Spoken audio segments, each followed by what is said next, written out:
எல்லாம் நல்லா இருக்கீங்களா? சரிங்க. ஒரு இடத்துல வந்துங்க ஒருத்தர் அடுப்பில் தண்ணியை வச்சு கொதிக்க வச்சுக்கிட்டு இருந்தாருங்க. அடுப்பில் தண்ணி வந்து கொதிச்சுக்கிட்டு இருக்கு. அதில் வந்து தவறுதலாக எங்கிட்டு போன ஒரு தவளை வந்து தண்ணிக்குள்ளே விழுந்துருச்சு. தண்ணிக்குள்ளே விழுந்தது தண்ணி வந்து சூடு. ஆனால் தவளையோட பழக்கம் வந்து எப்படின்னு எப்பவுமே வந்துங்க அந்த சூட்டுக்கு தகுந்த மாதிரி அந்த தண்ணியில் இருக்க வெப்பம் இருக்க வெப்பத்துக்கு தகுந்த மாதிரி தன்னுடைய உடம்பை மாற்றிக்கக்கூடியது.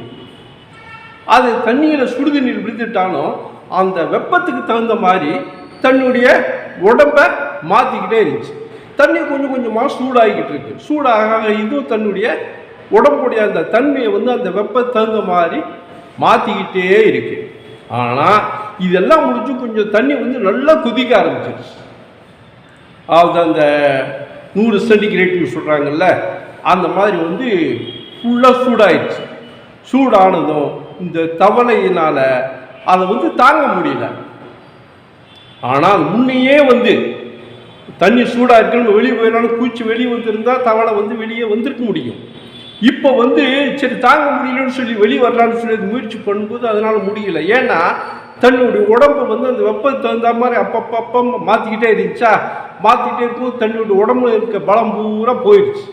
இப்போ தன்னுடைய பலத்தை வந்து பயன்படுத்தி சரி தப்பிச்சிடலான்னு சொல்லி வெளியே வரலான்னாலும் வெளியே வர முடியல. அந்த கொதிக்கிற தண்ணியிலேயே தவளை கடந்து செத்தே போச்சுங்க.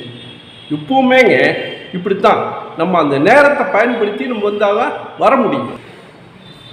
இப்போ இந்த தவளை செத்துச்சுல, இதுக்கு காரணம் என்னங்க சொல்லுங்கள்.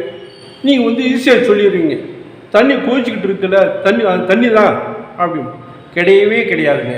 தண்ணியோட தப்பே இல்லை. இது வந்து போயிடுச்சு, தவறுதலாக விழுந்துச்சு. தவறுதலாக விழுங்கும்போது அது சரியான நேரத்தில் அது வந்து தப்பிச்சு வெளியே வந்திருக்கணும்ல. அது வர்றதுக்கு முயற்சியை பண்ணலையே. முயற்சி பண்ணியிருந்தால் அது வந்து வெளியே வந்திருக்கலாம். நம்ம சூழ்நிலைக்கு தகுந்த மாதிரி நான் என்னை மாற்றிக்கிறேன்னு மாற்றிக்கிட்டு உள்ளே இருந்து கடைசி தன்னுடைய உடம்புல இருக்கிற பலமெல்லாம் போயிடுச்சு. போன முன்னாடி வெளியே வரணும்னு நினச்சா எப்படி வெளியே வர முடியும்? வெளியே வர முடியாது. இதே மாதிரி தாங்க நம்மளும் நம்மளை வந்து ஒருத்தர் வந்து நசுக்கிறாங்க, நம்மளை வந்து கஷ்டப்படுத்துகிறாங்க. ஏன்னா பல வழிகளில் கஷ்டப்படுத்துவாங்க. சிலர் இந்த பண காசில் கூட நம்மளை வந்து கஷ்டப்படுவாங்க.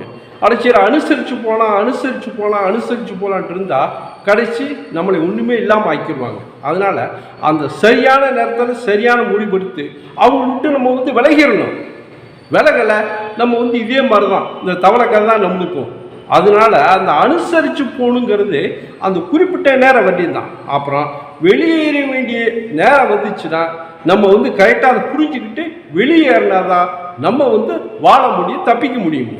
எல்லாத்துக்கும் உள்ளது இதுதான். சரி, நன்றி.